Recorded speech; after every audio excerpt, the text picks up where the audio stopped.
Hello everyone, I hope you're well. I have tried to film this now a few times and normally I can just turn on the camera and I can just chat and I chat at you and I turn the camera off and that's it. But I don't know why I can't get like my words out, what I want to say. I think I'm getting too frustrated. So I'm going to tone down my rantness and I'm just going to say what I want to say. So this is going to be kind of a personal life update and then I want to talk generally about the situation in the UK right now. So the personal life update, just get it out the way, the frustrating thing, I'm no longer buying a shop. So I was buying a shop to open it as a vintage shop in Bristol at the Christmas steps and I am no longer buying that. And that's because I can't financially because of this virus. So I was getting help financially to buy the shop and that person can no longer financially help me because they're self-employed. So like self-employed people are taking a real hit with this virus, so they can no longer financially help me and I can't get help from anyone else because of the type of property it is. I can't get a loan or get any kind of money together, so I can't financially afford to buy this and can't get the help that I was going to get to buy it. So it's very odd because we all thought that it was like done deal, like we're going through solicitors, it's been taken off the market, that's going to be kind of it, but we didn't know anything about this virus. But I can no longer buy the shop. But I will be doing a Bristol Corn Street flea market, which I've done before, because I have so much stock because I bought stock for the shop. So I'll be selling a lot of that stuff at the flea market, which is every single Saturday. So you can still come and see me there if this virus ever blows up, like ever goes away. I don't know. So there's that first, but I'm not saying it for sympathy because I understand that I was in a really lucky position that I would be able to buy a shop. It was like a dream come true that I was going to buy this shop and open it as a vintage shop and everything. So I understand it was like a fairy tale, such a dream that I thought was going to happen, but because of this it can't. But at least I haven't got the virus. At least my loved ones aren't dying of the virus. Like, I'm just trying to find a lot of silver linings. I personally am feeling really low and down, which is so odd for me because I can normally kind of bounce back or I can watch something or read something to lighten my mood, but I think it's because we're self-isolating and we're in lockdown in the UK, so I can't really talk to people face to face. I'm here with Dom, so I can talk to Dom about it, but we're so convinced that it was all going to work because it was all falling so well into place, and then obviously we didn't know this virus was going to happen. But always look on the bright side of life. At least I haven't got the virus. At least none of my loved ones and people who are vulnerable within my family, at least none of them have got this virus, and hopefully the UK can get this under control and people are going to have to take a financial hit, and I'm personally not taking a financial hit because I didn't buy the shop and then open it and then have to shut it because of the virus. So I'm not someone who's taken a financial hit because of everything that's going on. Dom's kept his job, he's working from home. So we're not financially, suffering because of this, and so many other people are. So you just gotta kind of think that in mind. I keep putting everything into perspective, and I'm still upset that obviously, because we were going to live above the shop as well, so that was where we were going to live. So where I was going to work in the shop and that was going to like make us money, and then I was going to live above it, and we had this whole thing, figured out, this whole kind of new life figured out. But I had to put it into perspective and think, at least I haven't got the virus. At least we've got like a national health service so that if I do get the virus and I become very sick, I will have access to healthcare, someone can help me. In many other countries they don't have that option. So the UK is currently, that's it, that's like my personal news. Gonna stop talking about it, don't want to talk about it too much, just gonna push it to the side. Maybe one day, maybe in a few years or something. Maybe, who knows what's gonna happen in the future. There will obviously be another shop, but who knows what's gonna happen. So the UK is currently in lockdown, but I really don't think it's a strict enough lockdown. And this is the bit that every time I filmed this, I've got to this point and then ranted. So I'm gonna try really hard not to rant about certain people. But the UK is in kind of a really relaxed lockdown. If you look at other countries, and probably countries that you're from, lockdown means the police are policing you and they can check how many times you've been out, and there's a curfew. Well, for the UK, it means you're allowed out once a day for exercise, but no one knows who's going out once a day. So the police can stop you and say, you know, is this your once a day exercise? And if you go, yep, they'll go, okay, because they have no way of checking it. Whereas France have a really good system where you do like an online form and then they check it that way. Whereas in the UK, we don't have anything like that. People are still meeting up in groups. I went past the park yesterday because I had to go to Bedminster because I wanted to get some bread. And there was 2 people sunbathing in the park. The towels on the floor were sunbathing, these 2 people. You're allowed out for exercise, but you're not allowed to loiter.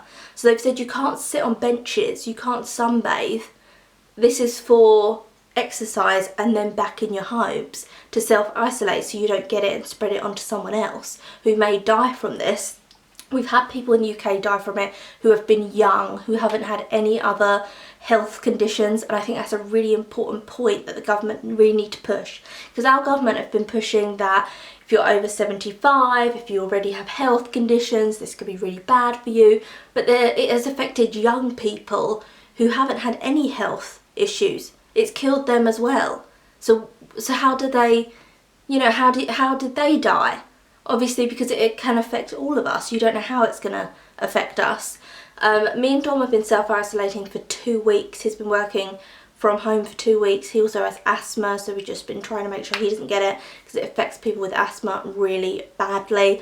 I just think the UK need to get a little bit more, our government needs to really kind of step in and crack down. In England, I'm talking about because that's where I live. In England, our government needs to be like, okay, this is the curfew and this is how you're going to have to fill out forms online every time you leave your house.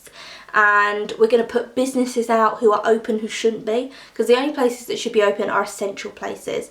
So places like supermarkets and chemists, places like that. But there's still pictures of places like barbers staying open. So I think the government should say you're going to get a really hefty fine, not like a little fine, like you're going to get a hefty fine, or we're just going to take away your licence to have a pub if you're still opening a pub when you shouldn't be.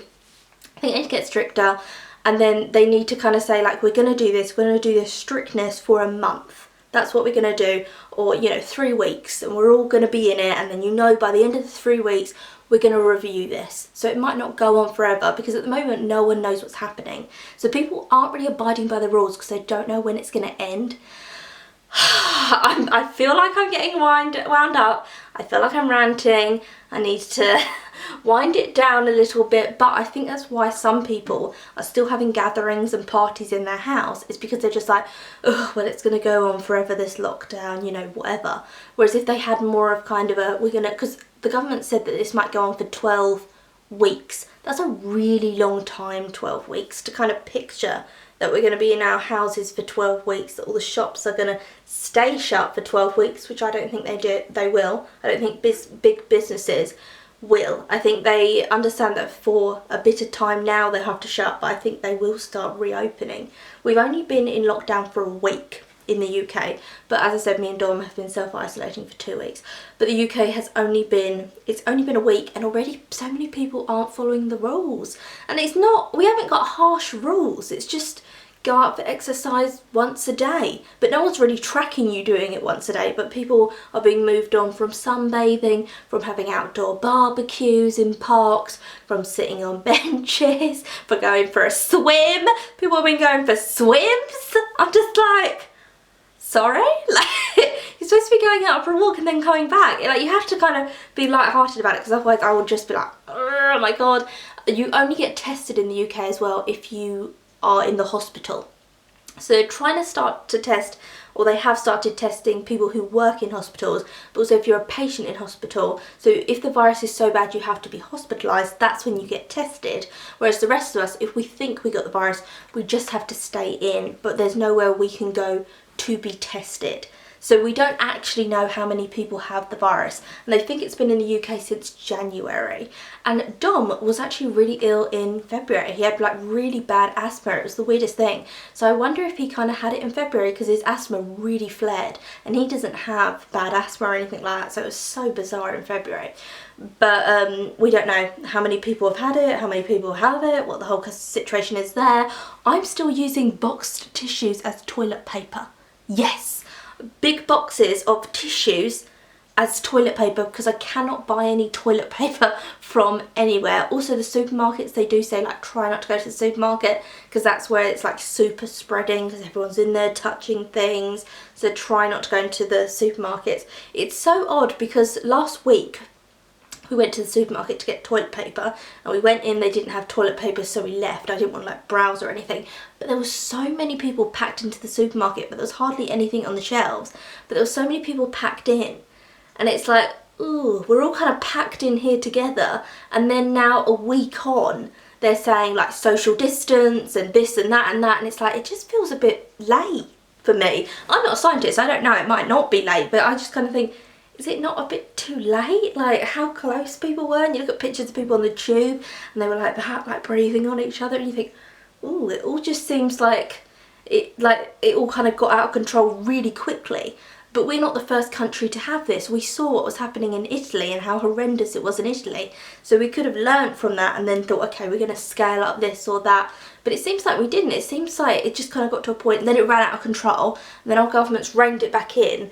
But I think they need to rein it in a little bit tighter with this whole lockdown situation. That's what I personally think. I also, to put everything kind of into perspective, and I've obviously been feeling really down because my life's going to change because I'm not going to move into this like above the shop. We still got our flat. We didn't give any notice on our flat, by the way, so we still got our flat. That's perfectly fine, and that we can still afford to live here and our finances are fine. But because I'm not getting the shop, and we thought we were, and then we thought we were going to live above it, and we thought we were going to actually own our own place because we currently rent, because I haven't had any of that. And I know that that like isn't going to happen now, and I don't know when it will be able to again, because it was such a good deal. That's the thing with it. It was just, yeah. So anyway, because of all that, I've been feeling really down and haven't been able to visit my family because I live in Bristol, they live in Essex. Haven't been able to see any of them.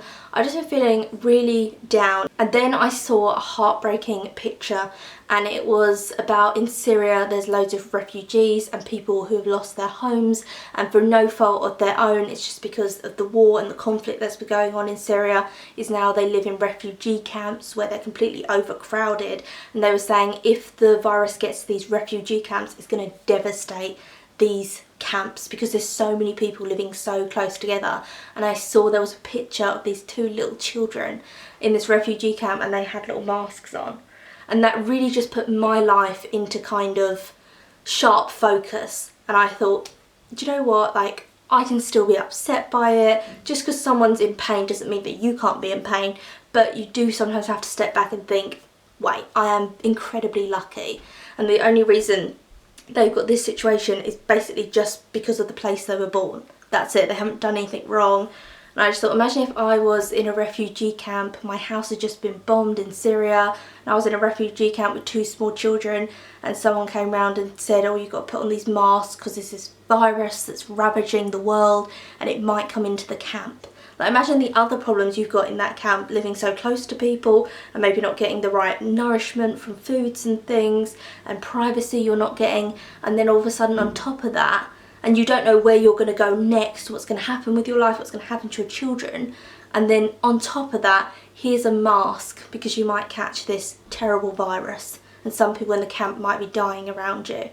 That really put my kind of life in sharp focus, and it kind of made me stop sulking and feeling so kind of bad about what was happening. Kind of think, be very grateful for things that you have here, that you have food, you have water, you have safety in where you live, you have privacy. Like, just be grateful about those things. So I hope that kind of helped some of you. If you're feeling really down right now, you're allowed to feel down. It's not me saying you can't. You are allowed to feel completely down about your situation, but then also look at other countries and maybe think, okay, I see other things, or people within your own country whose families have been devastated by people dying. Maybe look at stuff like that, because that has really helped me appreciate my life more. I also can't stand how celebrities are saying stuff like, why don't you use this time to write a novel? Why don't you use this time to learn a language? What? Like, so many people are still working, one, so the idea that our whole nation has aren't working, a lot of people working from home. Two, people are emotionally distressed because of the virus, because they might be worrying about their finances, their family members, just being like cooped up, and it's distressing time. Celebrities in their mansions making videos. You know, just write a novel. just start a project. Start some watercolors.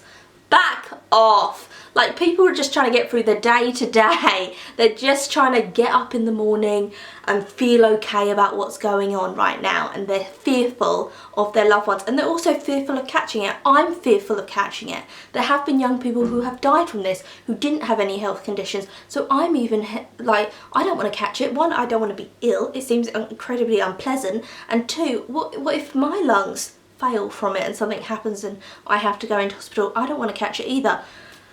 Write a novel. Learn about crystals.